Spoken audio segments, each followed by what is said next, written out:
Hi hello welcome back to my channel unique fashion by Malathi. అందరూ ఎలా ఉన్నారండి? నేనైతే చాలా బాగున్నాను. మీరందరూ కూడా బాగుండాలని ఆశిస్తున్నాను. ఇవాల్టి మన రెసిపీ వచ్చేసి ములక్కాడ టమోటా కర్రీ అండి. ఎంతో టేస్టీగా ఉండి ఎటువంటి మసాలాలు లేకుండా ఎలా తయారు చేయాలో ఇవాల్టి వీడియోలో చూద్దాము. కేటరింగ్ వాళ్ళు చేసే ములక్కాడ కర్రీ కంటే కూడా మన కర్రీ చాలా టేస్టీగా ఉంటుందండి. ఎప్పుడూ చేసుకునే సాంబార్ రసంలా కాకుండా ములక్కాడలతో ఇలా ట్రై చేయండి. ముందుగా ఒక మందపాటి ప్యాన్ పెట్టుకొని కొద్దిగా ఆయిల్ వేసుకొని ఆయిల్ హీట్ అయ్యాక ఆవాలు జీలకర్ర వేసుకొని అవి కూడా వేగిన తర్వాత చిన్నగా చాప్ చేసి పెట్టుకున్నటువంటి ఆనియన్స్ వేసి కొద్దిగా మగ్గించాలండి. అవి కొద్దిగా మగ్గిన తర్వాత ఇందులో ములక్కాడలు వేసుకొని మూత పెట్టి మరొక 5 నిమిషాలు మగ్గించాలి.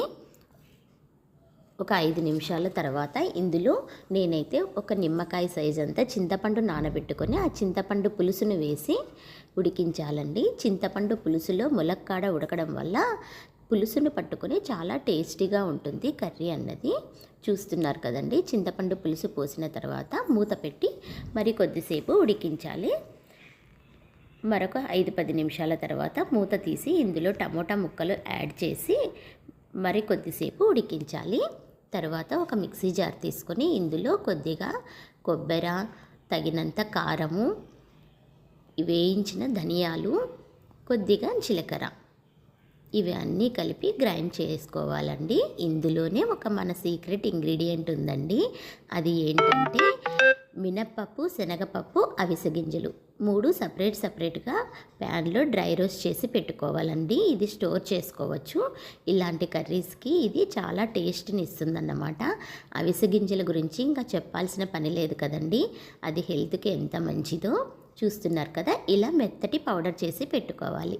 తర్వాత ఇలా ఉడుకుతున్న మిశ్రమంలో చూస్తున్నారు కదండి, మన ముక్క కూడా కొద్దిగా మెత్తబడింది.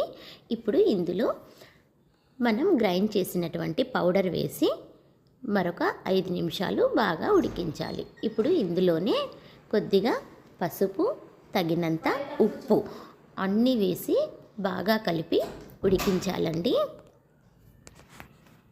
చూస్తున్నారు కదండి. ఇలా బాగా ఒక 5 నిమిషాలు ఉడికించాలి. తర్వాత ఇందులోనే ఒక గ్లాసు కాచి చల్లార్చినటువంటి పాలను వేసుకోవాలండి. ఇలా పాలు వేసుకోవడం వల్ల కూర అన్నది చాలా కమ్మగా ఉంటుంది. పిల్లలు కూడా చాలా ఇష్టంగా తింటారు. ఇలా కాచి చల్లార్చిన పాలను వేసుకోవాలి. ఈ పాల వల్ల కూర ఇంకొంచెం టేస్టీగా ఉంటుందండి. వేసి మరొక 10 నిమిషాలు మూత పెట్టి ఉడికించండి. అంతే, మన టేస్టీ టమోటా ములక్కాడల కర్రీ రెడీ. చూస్తున్నారు కదండి. ఇది రైస్లోకి, చపాతీలోకి కూడా చాలా బాగుంటుంది. ఎవరైనా ఇష్టపడేటటువంటి కర్రీ అన్నమాట ఇది. ఒక్కసారి ఇలా ట్రై చేయండి. నా రెసిపీ మీకు నచ్చినట్లయితే మీ ఫ్రెండ్స్ అండ్ ఫ్యామిలీస్కి షేర్ చేయండి. ఇది ఇవాల్టి వీడియో. తప్పకుండా మీకు నచ్చినట్లయితే లైక్ చేయండి, షేర్ చేయండి, సబ్స్క్రైబ్ చేయండి. Bye friends.